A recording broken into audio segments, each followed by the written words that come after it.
Comment vous sentez-vous 21 ans plus tard, après que le livre ait été publié?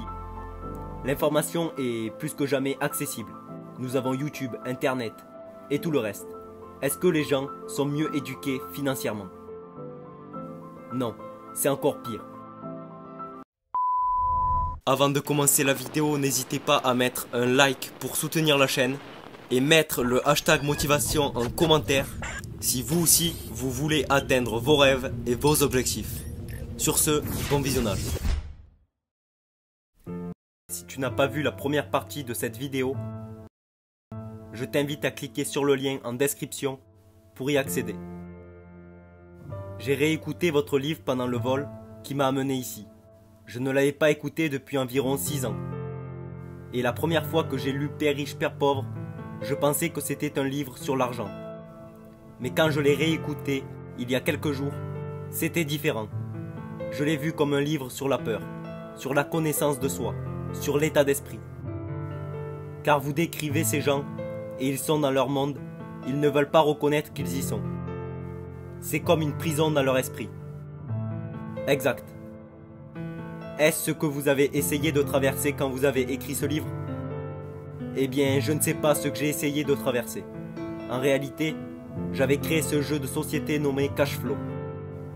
Et je ne pouvais pas vendre le jeu. Je devais écrire le manuel d'emploi. Et le manuel d'emploi que j'ai écrit était Père riche, Père pauvre. Cashflow est sorti en 1996 et Père riche, Père pauvre est sorti en 1997. Le fait que Cashflow concerne la comptabilité, Père riche, Père pauvre est un livre sur la comptabilité, revenu, bilan, trésorerie. Je ne sais pas si vous avez déjà pris des cours de comptabilité, mais il n'y a rien de plus ennuyeux que la comptabilité. Donc pour sortir Père riche, Père pauvre, qui est un livre sur la comptabilité, et c'est le meilleur livre de finances personnelles de tous les temps. Ça devait donc être intéressant. Ça a permis de vendre le jeu Cashflow. Et aujourd'hui, il y a des milliers de clubs Cashflow dans le monde. La mission était de faire que les gens enseignent à d'autres que vous pouvez contourner le système scolaire. Car le système scolaire ne vous apprendra jamais rien sur l'argent. Le système scolaire est fait pour vous apprendre à être un employé. Ce qui est important, un docteur, un avocat, un spécialiste, mais jamais sur l'argent. Une fois que je serai suffisamment vieux, que je serai à la retraite, que je serai riche et que je serai confortable, c'était une sorte de conscience sociale. Je devais partager ce que je sais. C'est pourquoi ça a pris jusqu'à 1996 avant que le jeu Cashflow puisse sortir. Car comme ça, je pouvais voir le crash de 1998 arriver. Et Père riche, Père pauvre est sorti en 1997. Il s'est avéré que tous les éditeurs m'ont refusé. Ils me disaient que je ne savais pas de quoi je parlais. Car je disais que ceux qui font des économies sont des losers. Votre maison n'est pas un actif. Et les riches ne travaillent pas pour l'argent. Les éditeurs sont comme mon père. Des superstars académiques. Ce sont les meilleurs de l'école. Ils ont refusé le livre en faisant de l'autopublication. Et beaucoup de compagnies de marketing de réseau ont pris le livre comme Amway et d'autres. Ils ont pris le livre pour aider au recrutement, car ça parle d'indépendance financière. Ils font la même chose que moi, puis Oprah m'a appelé en 2000. Grâce à Oprah, je suis passé de obscurité à mondialement connu en une nuit, en 2000. Le livre a fait partie des meilleures ventes du New York Times pendant 7 ans, jusqu'à ce que le New York Times le retire. Ils ont dit que ça avait assez duré. Mais comme vous le savez, la plupart des gens dans le domaine de l'édition ou du journalisme sont de l'autre côté de la médaille du capitalisme. Vous savez. Alors ils n'aiment pas ceux qui font de l'argent. C'est comme mon côté père pauvre. Voici l'histoire. Et je joue au Monopoly dans la vie réelle.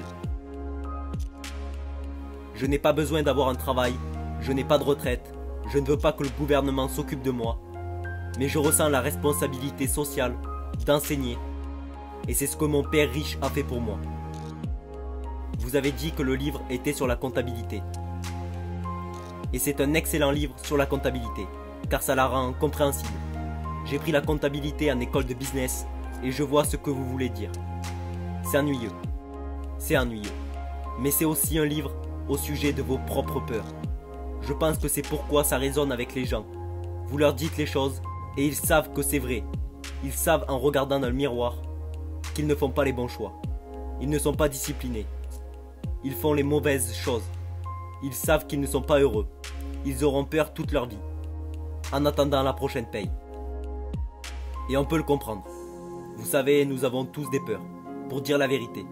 Nous avons tous des peurs, la différence, c'est comment vous les gérez. Einstein disait « L'imagination est plus importante que le savoir, mais le savoir décuple l'imagination. » La chose dont les gens manquent, c'est l'éducation financière, comme la comptabilité, les dettes, les taxes. Vous devez connaître ces choses-là. Ils ne l'enseignent à personne à l'école. Donc quand les gens me demandent comment votre père riche a appris cela, alors que votre père pauvre avec un doctorat ne l'a pas appris, la raison est simple. Mon père riche n'était pas un ami de mon père pauvre. Son père est mort quand il avait 13 ans. Mon père riche s'est retrouvé avec ce business de famille à s'occuper à l'âge de 13 ans. Il a quitté l'école, ce qui fut sa bénédiction. Il y a des bénédictions.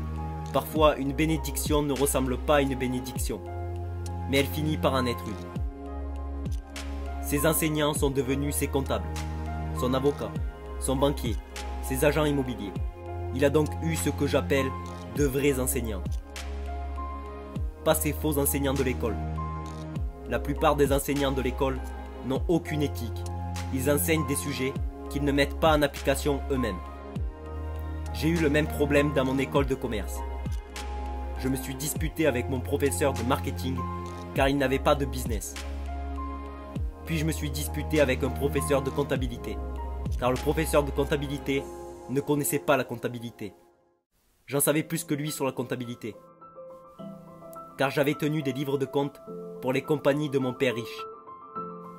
Alors je ne suis pas un comptable, mais je comprends la comptabilité.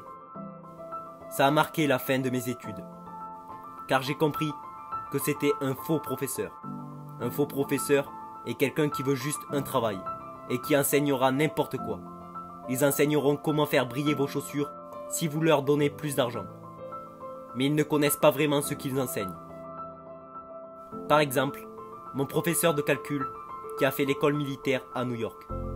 J'ai demandé à mon professeur. Je suis dans ma 3e année de calcul maintenant. Le cours s'appelait la résistance des matériaux.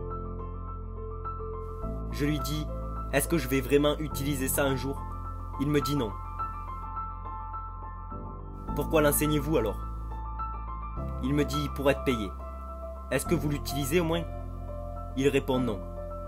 C'est pourquoi, une des choses à faire dans la vie, ce que je suggère aux gens, c'est de trouver un vrai enseignant contrairement à un faux enseignant. Un faux professeur ne fait pas ce qu'il enseigne. Et un vrai professeur est quelqu'un qui fait ce qu'il enseigne tous les jours. Mon comptable et mon avocat font ça tous les jours. C'est comme ça que j'ai appris. Car chaque jour, je résous des problèmes dans mon business.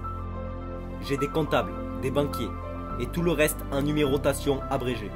Car je résous des problèmes avec mon équipe. C'est comme ça que je suis devenu intelligent. Comment vous sentez-vous 21 ans plus tard, après que le livre ait été publié? L'information est plus que jamais accessible. Nous avons YouTube, Internet et tout le reste. Est-ce que les gens sont mieux éduqués financièrement? Non, c'est encore pire. Je veux dire, j'ai une émission de radio Père Riche demain et j'interviewe cette équipe. Ce sont des psychiatres scolaires. Dans leur livre, ils parlent de la façon dont notre système scolaire affaiblit nos étudiants à l'école.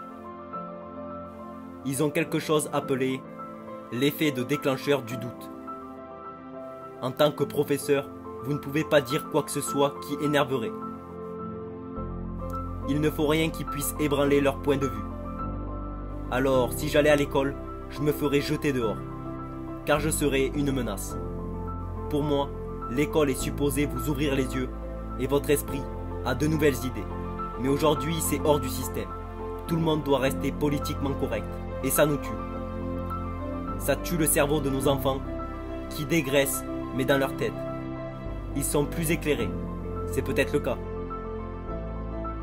Mais si je n'avais pas été confronté à des idées qui m'avaient bousculé, je n'aurais jamais rien appris de nouveau. Et les mécanismes déclencheurs, comme ceci. Ils ne vous laissent plus avoir des cacahuètes dorénavant. Ils ont découvert que si vous empêchez un enfant d'avoir des cacahuètes, sa propension à avoir une allergie augmente. Alors c'est fini Charlie, tu n'auras plus de cacahuètes. 17% découvriront qu'ils sont allergiques aux cacahuètes. Mais si vous donniez les cacahuètes aux enfants, seulement 3% d'entre eux y seront allergiques. C'est un peu une métaphore pour le livre. Il dit que l'école rend nos enfants plus faibles.